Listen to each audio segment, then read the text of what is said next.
निर्देश मानक को मात्रक कहते हैं। मात्रक दो प्रकार के होते हैं, मूल मात्रक यानी फंडामेंटल यूनिट्स और दूसरा होता है व्युत्पन्न मात्रक यानी डिराइव्ड यूनिट। एसआई पद्धति में मूल मात्रक की संख्या 7 है। लंबाई का एसआई मूल मात्रक है मीटर और स्मॉल एम से इसका संकेत किया जाता है। द्रव्यमान का एसआई मूल मात्रक है दोस्तों किलोग्राम, केजी से इसको संकेत किया जाता है। समय का दोस्तों है एसआई मात्रक सेकंड और स्मॉल एस से दोस्तों इसको संकेत किया जाता है। ताप का है दोस्तों केल्विन और कैपिटल के से दोस्तों इसका संकेत होता है। विद्युत धारा का एसआई मात्रक है दोस्तों एम्पियर और इंडिकेट किया जाता है कैपिटल ए से। ज्योति तीव्रता का एसआई मात्रक है दोस्तों कैंडेला और सीडी से स्मॉल सीडी से दोस्तों इसका इंडिकेट किया जाता है। पदार्थ का परिमाण का एसआई मात्रक है दोस्तों मोल और MOL से दोस्तों इसको इंडिकेट किया जाता है। एसआई के संपूरक मूल मात्रक देखेंगे। समतल कोण का दोस्तों है रेडियन और RAD से इसको किया जाता है इंडिकेट। घन कोण यानी सॉलिड एंगल का एसआई मात्रक है स्टेरेडियन और SR से इसको इंडिकेट किया जाता है। एसआई के कुछ पुराने मात्रकों के नए नाम और संकेत देखेंगे। ताप का दोस्तों पुराना नाम है दोस्तों डिग्री सेंटीग्रेड, नया नाम है दोस्तों डिग्री सेल्सियस। आवृत्ति का है दोस्तों कंपन प्रति सेकंड, CPS जो कि पुराना नाम है और हर्ट्ज दोस्तों इसका नया संकेत है। ज्योति तीव्रता का दोस्तों है कैंडल शक्ति यानी CP इसका पुराना नाम है और नया संकेत है दोस्तों कैंडेला है CD। समतलीय कोण क्या है? समतलीय कोण यानी दोस्तों डी थीटा चित्रानुसार वृत्त की चाप की लंबाई DS तथा इसकी त्रिज्या R का अनुपात अर्थात होता है डी थीटा बराबर DS बटे R रेडियन। ठोस कोण क्या होता है? ठोस कोण डी ओमेगा चित्रानुसार शीर्ष O को केंद्र की भांति प्रयुक्त करके उसे परितः निर्मित गोलीय पृष्ठ के अपरोधन क्षेत्र D कैपिटल A तथा त्रिज्या R के वर्ग का अनुपात होता है अर्थात दोस्तों होता है D ओमेगा बराबर D कैपिटल A बटे R स्क्वायर यानी R का वर्ग। वे सभी मात्रक जो मूल मात्रकों की सहायता से व्यक्त किए जाते हैं व्युत्पन्न मात्रक कहलाते हैं। खगोलीय दूरी का मापन क्या है? तो प्रकाश वर्ष। खगोलीय दूरी का मापन देखेंगे क्या है, जिसमें पहला देखेंगे हम लोग प्रकाश वर्ष यानी लाइट ईयर। प्रकाश द्वारा निर्वात में एक वर्ष में तय की गई कुल दूरी एक प्रकाश वर्ष कहलाती है। प्रकाश द्वारा निर्वात में एक वर्ष में तय की गई कुल दूरी एक प्रकाश वर्ष कहलाती है। खगोलीय दूरियों को मापने के लिए प्रकाश वर्ष का प्रयोग किया जाता है क्योंकि प्रकाश की चाल हमेशा एक समान रहती है। एक प्रकाश वर्ष होता है दोस्तों 9.46 × 10⁻15 मीटर। खगोलीय इकाई क्या है यानी एस्ट्रोनॉमिकल यूनिट। पृथ्वी और सूर्य के बीच की माध्य दूरी खगोलीय इकाई कहलाती है। खगोलीय मात्रक बराबर होगा दोस्तों 1.496 × 10⁻15 मीटर या फिर 1.5 × 10⁻11 मीटर। पारसेक क्या है? तो यह दूरी मापने की सबसे बड़ी इकाई है। एक पारसेक बराबर होता है 3.26 प्रकाश वर्ष जो कि बराबर होगा 3.08 × 10⁻16 मीटर। बल की CGS पद्धति में मात्रक डाइन है और SI पद्धति में मात्रक न्यूटन है। 1 न्यूटन बराबर होता है 10⁻5 डाइन। कार्य की CGS पद्धति में मात्रक अर्ग है एवं SI पद्धति में मात्रक जूल है। 1 जूल बराबर होता है 10⁻7 अर्ग। नोट दिया है जल की अविलता यानी टर्बिडिटी मापने की इकाई NTU है। 10 की विभिन्न घातों के प्रतीक यानी symbols of various powers of 10 देखेंगे।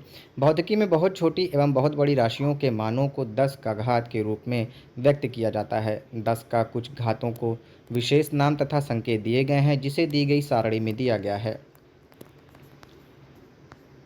10⁻24 होता है तो दोस्तों योटा बोलते हैं उसको और सिंबल होता है दोस्तों कैपिटल Y। 10⁻21 जीटा होता है, कैपिटल होता है सिंबल होता है कैपिटल Z। जीटा का सिंबल होता है कैपिटल Z। 10⁻18 का होता है एक्सा, सिंबल होता है कैपिटल E। 10⁻15 का होता है दोस्तों पेटा, कैपिटल P उसका सिंबल होता है। 10⁻12 का होता है दोस्तों टेरा और सिंबल इसका T होता है। 10⁻9 होता है दोस्तों गीगा, सिंबल इसका होता है कैपिटल G। 10 पर पावर 6 होता है दोस्तों मेगा, सिंबल होता है कैपिटल M। 10 पर पावर 3 होता है दोस्तों किलो, सिंबल होता है स्मॉल k। 10 पर पावर 2 होता है दोस्तों हेक्टो, सिंबल होता है स्मॉल h। 10 पर पावर 1 होता है डेका, सिंबल होता है DA। और 10 पर पावर -24 का होता है दोस्तों योक्टो, सिंबल इसका होता है स्मॉल y। 10 पर पावर -21 होता है जेप्टो, सिंबल होता है स्मॉल z। 10 पर पावर -18 होता है दोस्तों एटो, सिंबल होता है स्मॉल a। 10 पर पावर -15 होता है फेमटो, सिंबल होता है स्मॉल f। 10 पर पावर -12 होता है पीको, सिंबल होता है स्मॉल p। 10 पर पावर -9 होता है नैनो, सिंबल होता है स्मॉल n। 10 पर पावर -6 होता है दोस्तों माइक्रो, सिंबल होता है म्यू। और 10 पर पावर -3 होता है मिली, सिंबल होता है स्मॉल m। 10 पर पावर -2 होता है सेंटी, सिंबल होता है c। 10 पर पावर -1 होता है दोस्तों डेसी, सिंबल होता है स्मॉल d। विमा क्या होती है यानी डायमेंशन क्या होता है? किसी भौतिक राशि की विमाएं उन घातों को कहते हैं जिन्हें उस राशि को व्यक्त करने के लिए मूल राशियों पर चढ़ाना पड़ता है। जैसे वेग बराबर होता है दूरी बटा समय, यानी L बटे समय, तो इसको बोलेंगे L t पर पावर -1, या फिर m पर पावर 0 L t पर पावर -1। विमीय सूत्र यानी डायमेंशनल फार्मूला, यह व्यंजक जो यह प्रदर्शित करे कि अमुक भौतिक राशि में कौन सी मूल राशि किस प्रकार समाविष्ट है, उस राशि का विमीय सूत्र कहलाता है। जैसे कार्य का विमीय सूत्र mL² t पर पावर -2 होता है। विभिन्न भौतिक राशियों की विमा देखेंगे। भौतिक राशि है वेग और चाल, इसका है दोस्तों विमीय सूत्र m पर पावर 0 L फिर t पर पावर -1। त्वरण का है दोस्तों m पर पावर 0 L और उसके बाद t पर पावर -2। बल का है दोस्तों mLt पर पावर -2। आवेग का है दोस्तों mLt पर पावर -1। कार्य ऊर्जा का है दोस्तों mL पर पावर 2 t पर पावर -2। शक्ति का है mL पर पावर 2 और t पर पावर -3। संवेग का विमीय सूत्र है mLt पर पावर -1। दाब और प्रतिबल का है दोस्तों mL पर पावर -1 t पर पावर -2। प्रत्यास्थता गुणांक का है दोस्तों mL का घात -1 और t का घात -2। पृष्ठ तनाव का है दोस्तों mL पर पावर 0 t पर पावर है दोस्तों -2। वेग प्रवणता का है m पर पावर 0 L पर पावर 0 t पर पावर -1। श्यानता गुणांक का है दोस्तों m L पर पावर -1 और t पर पावर -1। कोणीय वेग का है दोस्तों m पर पावर -0 L पर पावर 0 t पर पावर -1। जड़त्व आघूर्ण का है विमीय सूत्र m L पर पावर 2 t पर पावर 0। कोणीय संवेग का है दोस्तों m L पर पावर 2 t पर पावर -1। बल आघूर्ण का है m L पर पावर 2 t पर पावर -2। ऊर्जा घनत्व का है m L पर पावर -1 t पर पावर -2। पलायन वेग का है m पर पावर 0 L उसके बाद t पर पावर -1। कोणीय आवेग का है m L पर पावर 2 t पर पावर -1। गुरुत्वीय नियतांक का है m पर पावर -1 L पर पावर 3 t पर पावर -2। प्लांक नियतांक का है दोस्तों m L पर पावर 2 t पर पावर -1। प्रतिरोध का है m L पर पावर 2 t पर पावर -3 और a पर पावर -2। विद्युत क्षेत्र का है दोस्तों m L t पर पावर -3 और a पर पावर -1। अगला टॉपिक हम लोग देखेंगे गति। आदिश राशि क्या होती है? स्केलर क्वांटिटी इसको बोलते हैं। वैसी भौतिक राशि जिनमें केवल परिमाण होता है, दिशा नहीं, उसे आदिश राशि कहा जाता है।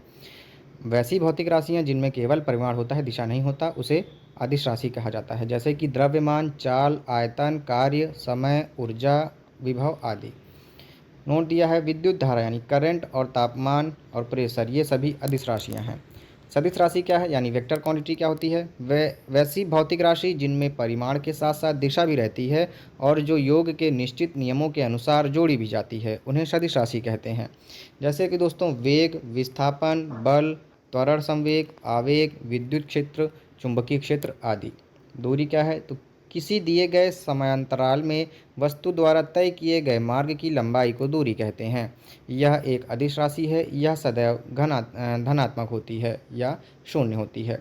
विस्थापन क्या है? एक निश्चित दिशा में दो बिंदुओं के बीच की लंबवत यानी न्यूनतम दूरी को विस्थापन कहते हैं। यह सदिश राशि है। इसका SI मात्रक मीटर है। विस्थापन धनात्मक, ऋणात्मक और शून्य भी हो सकता है। स्पीड क्या होती है यानी चाल, किसी वस्तु द्वारा प्रति सेकंड तय की गई दूरी को चाल कहते हैं, अर्थात दूरी बटे समय। यह एक अदिश चाल बराबर होता है दूरी बटे समय और यह एक अदिश राशि है। इसका SI मात्रक मीटर पर सेकंड है। यदि कोई वस्तु किसी दूरी को v1 चाल से तय करती है और उसके बाद उतनी ही दूरी v2 चाल से तय करती है तो संपूर्ण यात्रा में उसकी औसत चाल होगी 2v1 v2 बटे v1 प्लस v2। जब वस्तु अपनी यात्रा के आधी समय में v1 चाल से और शेष आधी समय में v2 चाल से चलती है तो संपूर्ण यात्रा की औसत चाल होगी v1 प्लस v2 बटे 2। वेग वेलोसिटी क्या होता है? किसी वस्तु के विस्थापन की दर को या एक निश्चित दिशा में प्रति सेकंड वस्तु द्वारा तय की गई दूरी को वेग कहते हैं। यह एक सदिश राशि है। इसका SI मात्रक मीटर पर सेकंड है। त्वरण यानी एक्सीलरेशन क्या है? तो किसी वस्तु के वेग में परिवर्तन की दर को त्वरण कहते हैं। यह एक सदिश राशि है। इसका SI मात्रक मीटर पर सेकंड स्क्वायर है।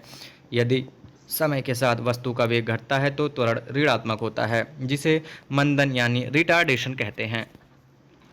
वेग एक समान होने से त्वरण का मान शून्य होगा। प्रक्षेप्य गति क्या है? प्रोजेक्टाइल मोशन क्या होता है? जब कोई पिंड एक ही समय में दो दूरी तय करता है, क्षैतिज तथा उदग्र, तो पिंड की ऐसी गति को प्रक्षेप्य गति यानी प्रोजेक्टाइल मोशन कहते हैं, जिसमें पिंड के वेग का परिमाण एवं दिशा दोनों समय के साथ बदलते रहते हैं। इसके कारण पिंड एक समतल में वक्र पथ की गति तय करता है और इस वक्र पथ को प्रक्षेप्य पथ यानी ट्रैजेक्टरी कहते हैं। यह सदैव परवलयाकार होता है। धनुष से छूटा बाण, हवाई जहाज से गिराया गया बम, तोप से छूटा गोला आदि का मार्ग परवलयाकार होता है। ये सभी प्रक्षेप गति के उदाहरण हैं। प्रक्षेप्य गति एक द्विविमीय गति है, अर्थात एक समतल में गति है। प्रक्षेप को अधिकतम दूरी तक फेंकने के लिए उसे क्षैतिज से 45 डिग्री के कोण पर ऊपर की ओर प्रक्षेपित करना चाहिए। क्षैतिज दिशा में तय की गई दूरी को परास कहते हैं। प्रक्षेपण कोण थीटा एवं 90 से थीटा दोनों के लिए क्षैतिज परास समान होता है। प्रक्षेप पथ के उच्चतम बिंदु पर वेग तथा त्वरण के बीच 90 डिग्री का कोण बनता है। वृत्तीय गति क्या होता है? Circular motion. जब कोई वस्तु किसी वृत्ताकार मार्ग पर गति करती है तो उसकी गति को वृत्तीय गति कहते हैं।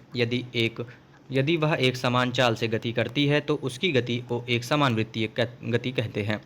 वृत्तीय गति एक त्वरित गति होती है क्योंकि वेग की दिशा प्रत्येक बिंदु पर बदल जाती है। त्वरण की दिशा वेग की दिशा में लंबवत होती है। डोरी से बंधे हुए एक पत्थर को तेजी से वृत्त में घुमाया जाता है और घुमाने के समय डोरी टूट जाने पर पत्थर स्पर्श रैखिता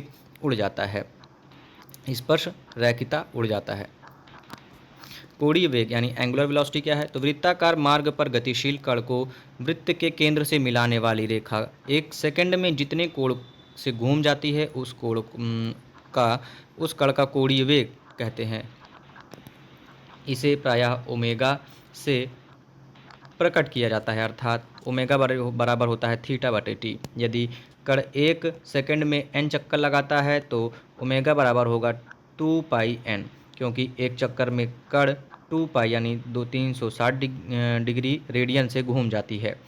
अब यदि वृत्ताकार मार्ग की त्रिज्या r है और कण एक सेकंड में n चक्कर लगाता है तो उसके द्वारा एक सेकंड में चली गई दूरी बराबर हो जाएगी वृत्त की परिधि गुणे n बराबर 2 पाई r n। यही उसकी रेखीय चाल यानी लीनियर स्पीड भी होगी, अर्थात v बराबर 2 पाई r n हो जाएगा और v बराबर 2 पाई n गुणे r बराबर ओमेगा गुणे r हो जाएगा, क्योंकि ओमेगा बराबर 2 पाई n होता है, जिसका मतलब हो जाएगा रेखीय चाल बराबर कोणीय गुणे त्रिज्या। नोट है, पाई के मान की गणना सबसे पहले आर्यभट्ट ने की थी। न्यूटन का गति नियम देखेंगे, न्यूटन्स लॉ ऑफ मोशन। भौतिकी के पिता न्यूटन ने सन 1687 ईस्वी में अपनी पुस्तक प्रिंसिपिया में सबसे पहले गति के नियम को प्रतिपादित किया था। न्यूटन का प्रथम गति नियम देखेंगे, यदि कोई वस्तु विरामावस्था में है तो वह विरामावस्था में रहेगी। यदि वह एक समान चाल से सीधी रेखा में चल रही है तो वैसे ही चलती रहेगी जब तक कि उस पर कोई बाह्य बल लगाकर उसकी वर्तमान अवस्था में परिवर्तन न किया जाए। प्रथम नियम को गैलीलियो का नियम या फिर जड़त्व का नियम भी कहते हैं। बाह्य बल के अभाव में किसी वस्तु की अपनी विरामावस्था या समान गति की अवस्था को बनाए रखने की प्रवृत्ति को जड़त्व कहते हैं। किसी वस्तु के जड़त्व को उसके द्रव्यमान के द्वारा मापा जा सकता है। प्रथम नियम के बल की परिभाषा मिलती है। प्रथम नियम से बल की परिभाषा मिलती है। बल की परिभाषा है, बल वह बाह्य कारक है जो किसी वस्तु की प्रारंभिक अवस्था में परिवर्तन करता है या परिवर्तन करने की चेष्टा करता है। बल एक सदिश राशि है, इसका सही मात्रक न्यूटन है। नोट है, जब बल विपरीत दिशा में लगता है तो दिशाओं के बीच का कोण 180 अंश तथा जब समान दिशा में लगता है तो 0 अंश बनता है। जड़त्व के कुछ उदाहरण देखेंगे। पहला है, ठहरी हुई मोटर या रेलगाड़ी के अचानक चल पड़ने पर उसमें बैठे यात्री पीछे की ओर झुक जाते हैं। दूसरा, चलती हुई मोटर कार के अचानक रुकने पर उसमें बैठे यात्री आगे की ओर झुक जाते हैं। कंबल को हाथ से पकड़कर डंडे से पीटने पर धूल के कण झड़कर गिर पड़ते हैं। ये सब जड़त्व के कुछ उदाहरण है। संवेग क्या है? मोमेंटम। तो किसी वस्तु के द्रव्यमान का वेग के गुणनफल को उस वस्तु का संवेग कहते हैं, अर्थात संवेग बराबर वेग गुणे द्रव्यमान होता है। यह एक सदिश राशि है, इसका सही मात्रक किलोग्राम मीटर पर सेकंड है। न्यूटन का द्वितीय नियम, गति का नियम देखेंगे। किसी वस्तु के संवेग में परिवर्तन की दर उस वस्तु पर आरोपित बल के समानुपाती होता है और वह संवेग परिवर्तन बल की दिशा में होता है। अब यदि आरोपित बल F बल की दिशा में उत्पन्न त्वरण A एवं वस्तु का द्रव्यमान m हो तो न्यूटन के गति के दूसरे नियम से F बराबर ma अर्थात न्यूटन के दूसरे नियम से बल का व्यंजक प्राप्त होता है। किसी स्प्रिंग में बल का व्यंजक है F बराबर kx, जहाँ k स्प्रिंग का बल नियतांक है। स्प्रिंग की लंबाई में एकांक वृद्धि होने पर इसमें उत्पन्न प्रत्यानयन बल का परिमाण स्प्रिंग का बल नियतांक कहलाता है। यदि स्प्रिंग के बल नियतांक k को n समान भागों में काट दिया जाए तो प्रत्येक भाग का बल नियतांक यानी n k होगा। प्रथम नियम दूसरे नियम का ही अंग है। न्यूटन का तृतीय गति नियम, Newton's third law of motion देखेंगे। प्रत्येक क्रिया के बराबर परंतु विपरीत दिशा में प्रतिक्रिया होती है। उदाहरण के लिए, बंदूक से गोली चलाने पर चलाने वाले को पीछे की ओर धक्का लगना, नाव से किनारे पर कूदने पर नाव को पीछे की ओर हटना, रॉकेट को उड़ाने में भी। रेखीय संवेग संरक्षण का सिद्धांत क्या है? यदि कणों के किसी समूह या निकाय पर कोई बाह्य बल नहीं लग रहा हो तो उस निकाय का कुल संवेग नियत रहता है, अर्थात टक्कर के पहले और बाद का संवेग बराबर होता है। टक्कर के पहले का होगा दोस्तों m1 u1, उसके बाद फिर m2 u2, फिर टक्कर के समय का होगा m1 m2। टक्कर के बाद का होगा दोस्तों m1 v1 और m2 v2, जो कि हो जाएगा दोस्तों m1 u1 plus m2 u2 बराबर m1 v1 plus m2 v2। Note दिया गया है, रेखीय संवेग संरक्षण का सिद्धांत न्यूटन के तृतीय गति नियम का दूसरा रूप है और तृतीय नियम के सभी उदाहरण इसके द्वारा समझाया जा सकता है। टक्कर तीन प्रकार के होते हैं। पहला है प्रत्यास्थ टक्कर। इस टक्कर में पिंड जिस वेग से टकराता है उसी वेग से वापस लौटता है। इसमें गतिज ऊर्जा एवं संवेग संरक्षित रहता है और प्रत्यास्थ गुणांक E का मान इसमें 1 होता है। दूसरा है दोस्तों अप्रत्यास्थ टक्कर। इसमें पिंड जिस वेग से टकराता है उससे कम वेग से वापस आ जाता है। इसमें गतिज ऊर्जा संरक्षित नहीं रहता, संवेग संरक्षित रहता है। प्रत्यास्थ गुणांक यानी E का मान 1 से कम होता है। तीसरा है पूर्णतः अप्रत्यास्थ टक्कर। इसमें पिंड टक्कर के बाद एक दूसरे से चिपक जाता है और एक ही वेग से चलने लगता है और इसमें ke संरक्षित नहीं रहता है, लेकिन संवेग काइनेटिक एनर्जी संरक्षित नहीं रहती है, लेकिन संवेग संरक्षित रहता है और प्रत्यास्थ गुणांक E का मान यानी 0 होता है। दूसरा दोस्तों अगला है आवेग यानी इम्पल्स। जब कोई बड़ा बल किसी वस्तु पर थोड़े समय के लिए कार्य करता है तो बल तथा समय अंतराल के गुणनफल को उस बल का आवेग कहते हैं। आवेग बराबर होगा बल गुणे समय अंतराल बराबर संवेग में परिवर्तन हो जाएगा। आवेग एक सदिश राशि है जिसका मात्रक न्यूटन सेकंड है तथा इसकी दिशा वही होती है जो बल की होती है। नोट दिया है, घर्षण बल हमेशा प्रयुक्त बलों का विरोध करता है। अगला है दोस्तों अभिकेंद्रीय बल यानी सेंट्रीपेटल फोर्स। जब कोई वस्तु किसी वृत्ताकार मार्ग पर चलती है तो उस पर एक बल वृत्त के केंद्र की ओर कार्य करता है। इस बल को ही अभिकेंद्रीय बल कहते हैं। इस बल के अभाव में वस्तु वृत्ताकार मार्ग पर नहीं चल सकती है। यदि कोई m द्रव्यमान का पिंड b चाल से r त्रिज्या के वृत्तीय मार्ग पर चल रहा है तो उस पर कार्यकारी वृत्त के केंद्र की ओर आवश्यक अभिकेंद्रीय बल F बराबर mv²/r होता है। अब केंद्रीय बल यानी सेंट्रीफ्यूगल फोर्स क्या है? तो अजड़त्वीय फ्रेम यानी नॉन इनर्शियल फ्रेम में न्यूटन के समय को लागू करने के लिए कुछ ऐसे बलों की कल्पना करनी होती है जिन्हें परिवेश में किसी पिंड से संबंधित नहीं किया जा सकता है। ये बल छद्म बल या फिर जड़त्वीय बल कहलाते हैं। अब केंद्रीय बल एक ऐसा जड़त्वीय बल या फिर छद्म बल है। इसकी दिशा अभिकेंद्रीय बल के विपरीत दिशा होती है। कपड़ा सुखाने की मशीन, दूध से मक्खन निकालने की मशीन आदि अपकेंद्रीय बल के सिद्धांत पर कार्य करती हैं। नोट दिया गया है, वृत्तीय पथ पर गतिमान वस्तु पर कार्य करने वाले अभिकेंद्रीय बल की प्रतिक्रिया होती है। जैसे मौत के कुएं में कुएं की दीवार मोटरसाइकिल पर अंदर की ओर क्रिया बल लगाती है, जबकि इसकी प्रतिक्रिया बल मोटरसाइकिल द्वारा कुएं की दीवार पर बाहर की ओर कार्य करता है। कभी कभी बाहर की ओर कार्य करने वाले इस प्रतिक्रिया बल को भ्रमवश अपकेंद्रीय बल कह दिया जाता है, जो बिल्कुल गलत है। दूसरा है बल आघूर्ण यानी मोमेंट ऑफ फोर्स। बल द्वारा एक पिंड को एक अक्ष के परितः घुमाने की प्रवृत्ति को बल आघूर्ण कहते हैं। किसी अक्ष के परितः एक बल का बल आघूर्ण उस बल के परिमाण तथा अक्ष के बल की क्रिया रेखा के बीच की लंबवत दूरी के गुणनफल के बराबर होता है। अर्थात बल आघूर्ण T बराबर बल गुणे आघूर्ण भुजा होती है। यह एक सदिश राशि है, इसका मात्रक न्यूटन मीटर होता है। दूसरा है सरल मशीन। यह बल आघूर्ण के सिद्धांत पर कार्य करता है। सरल मशीन एक ऐसी युक्ति है जिसमें किसी सुविधाजनक बिंदु पर बल लगातार किसी अन्य बिंदु पर रखे हुए भार को उठाया जाता है, जैसे उत्तोलक, घिरनी, आनत तल, स्क्रू जैक आदि। उत्तोलक लीवर क्या है? उत्तोलक एक सीधी या फिर टेढ़ी दृढ़ छड़ होती है जो किसी निश्चित बिंदु के चारों ओर स्वतंत्रतापूर्वक घूम सकती है। उत्तोलक में 3 बिंदु होते हैं। पहला है आलंब यानी फलक्रम। जिस निश्चित बिंदु के चारों ओर उत्तोलक की छड़ स्वतंत्रतापूर्वक घूम सकती है उसे आलंब कहते हैं। दूसरा है आयास यानी एफर्ट। उत्तोलक को उपयोग में लाने के लिए उस पर जो बल लगाया जाता है उसे आयास कहते हैं। तीसरा है भार यानी लोड। उत्तोलक के द्वारा जो बोझ उठाया जाता है अथवा रुकावट हटाई जाती है तो उसे भार कहते हैं। उत्तोलक बल आघूर्ण के सिद्धांत पर कार्य करता है। आर्किमिडीज ने उत्तोलक के सिद्धांत की व्याख्या की नींव रखी थी। उत्तोलक का सिद्धांत है दोस्तों, भार गुणे भार भुजा बराबर आयास गुणे आयास भुजा।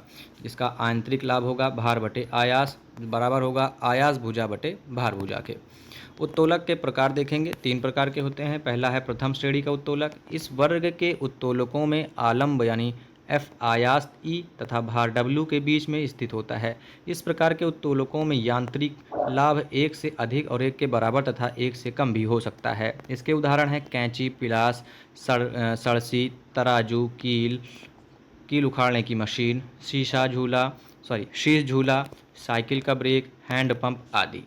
द्वितीय श्रेणी का उत्तोलक है। इस वर्ग के उत्तोलकों में आलंब F आयास E और बीच भार W होता है। इस प्रकार के उत्तोलकों में यांत्रिक लाभ सदैव 1 से अधिक होता है। इसके उदाहरण हैं सरौता, नींबू निचोड़ने की मशीन, खैनी काटने वाली मशीन, एक पहिए की कूड़ा ढोने की गाड़ी।